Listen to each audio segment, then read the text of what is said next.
Pagbasa mula sa aklat ng Deuteronomio. Sinabi ni Moises sa bayan, "Kailangan ninyong dinggin ang tinig ng inyong Panginoong Diyos at buong puso't kaluluwang sundin ang kanyang mga utos. Ang kautosang ibinibigay ko ngayon sa inyo ay madaling sundin at unawain. Ito'y wala sa langit, kaya hindi ninyo masasabing walang aakyat doon at kukuha sa kautusan upang marinig ninyo at maisakatuparan. Niwala ito sa ibayong dagat, kaya di ninyo masasabing walang tatawid sa dagat para kunin ang kautusan at nang marinig ninyo at maisagawa. Ang kautusan ay di malayo sa inyo. Nasa inyong bibig, nasa inyong puso, kaya magagawa ninyo." Ang salita ng Diyos. Salamat sa Diyos. Salmong tugunan. Dumulog tayo sa Diyos upang mabuhay ng lubos. At saganang akin, ako'y dadalangin, at sa iyo, O Poon, sana'y iyong dinggin sa mga panahon na iyong ibigin. Dahil sa dakilang pag-ibig sa akin, ang iyong pangakong pagtubos ay sundin. Poon, sa buti mo't pag-ibig sa akin, sa aking pagtawag, ako sana'y dinggin. Sa pagkahabag mo, ako ay lingapin. Dumulog tayo sa Diyos upang mabuhay ng lubos. Naghihirap ako't mahapdi ang sugat. O Diyos, itayo mo, ako ay iligtas. Pupurihin ang Diyos, aking aawitan, dadakilain ka't pasasalamatan. Dumulog tayo sa Diyos upang mabuhay ng lubos. Kung makita ito niyong mga dukha, sila ay sasamba sa laki ng tuwa.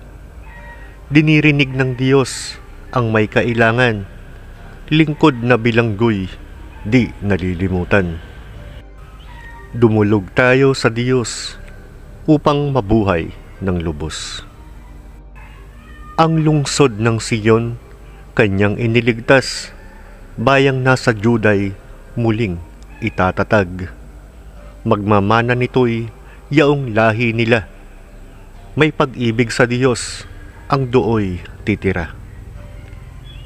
Dumulog tayo sa Diyos upang mabuhay ng lubos. Ikalawang pagbasa. Pagbasa mula sa sulat ni Apostol San Pablo sa mga taga-Kolosas. Si Kristo ang larawan ng Diyos na di nakikita at siyang may kapangyarihan sa lahat ng nilikha, sapagkat ang lahat ng nasa langit at nasa lupa, nakikita man o hindi, pati ang mga naghahari at namamahala, mga namumuno at may kapangyarihang espiritual, ay pawang nilikha ng Diyos sa pamamagitan niya at para sa Kanya. Siya'y una sa lahat, at sa Kanya nasasalalay ang kaayusan ng lahat ng bagay. Siya ang ulo ng simbahan, na Kanyang katawan. Siya ang una, ang panganay na anak, ang unang nabuhay, na muli, upang siya ang maging pinakadakila sa lahat ng bagay.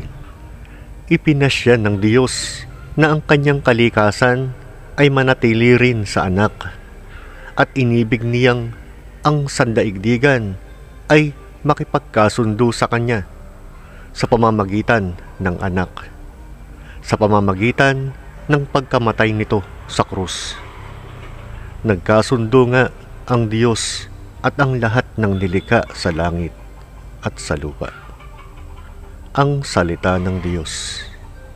Salamat sa Diyos. Alleluia! Alleluia! Alleluia! Espiritong bumubuhay, ang salita mo may kapal buhay mo ang tinataglay. Aleluya, aleluya. Ang mabuting balita ng Panginoon ayon kay San Lucas. Noong panahong iyon, may isang eskribang lumapit kay Jesus upang siya'y subukin. Guro, aniya, ano ang dapat kong gawin upang magkamit ng buhay na walang hanggan? Sumagot si Jesus, ano ang nakasulat sa kautusan? Ano ang nababasa mo roon?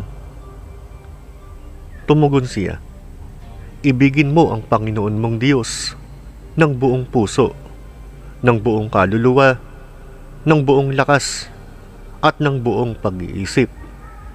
At ibigin mo ang iyong kapwa gaya ng iyong sarili. Tama ang sagot mo, wika ni Jesus. Gawin mo iyan at mabubuhay ka. Sa hangad ng eskriba na huwag siyang lumabas na kahiya-hiya, tinanong niya uli si Jesus, sino naman ang aking kapwa?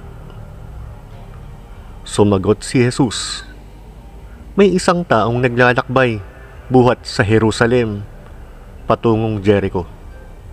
Hinarang siya ng mga tulisan, kinuha pati damit sa katawan, binugbog at halos patay na ng iwan.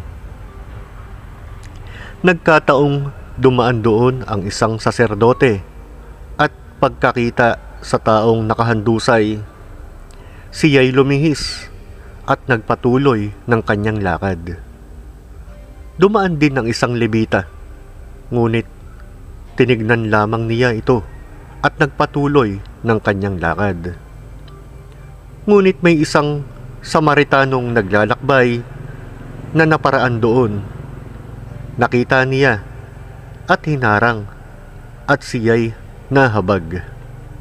Lumapit siya, binusan ng langis at alak ang mga sugat nito at tinalian. Saka isinakay ang tao sa kanyang sinasakyang hayop. Dinala sa bahay panuluyan at inalagaan doon. Kinabukasan, dumukot siya ng 2 denaryo. Ibinigay sa may-ari ng bahay panuluyan at sinabi, alagaan mo siya, at kung magkano man ang kakulangan niyan, babayaran ko sa aking pagbabalik. Sino ngayon sa palagay mo ang nagpakita ng kanyang pakikipagkapwa sa taong hinarang ng mga tulisan? Tanong ni Jesus. Ang nagpakita ng habag sa kanya, tugon ng eskriba. Sinabi sa kanya ni Jesus, humayo ka't gayon din ang gawin mo.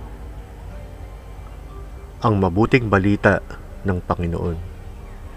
Pinupuri ka namin, Panginoong Hesukristo.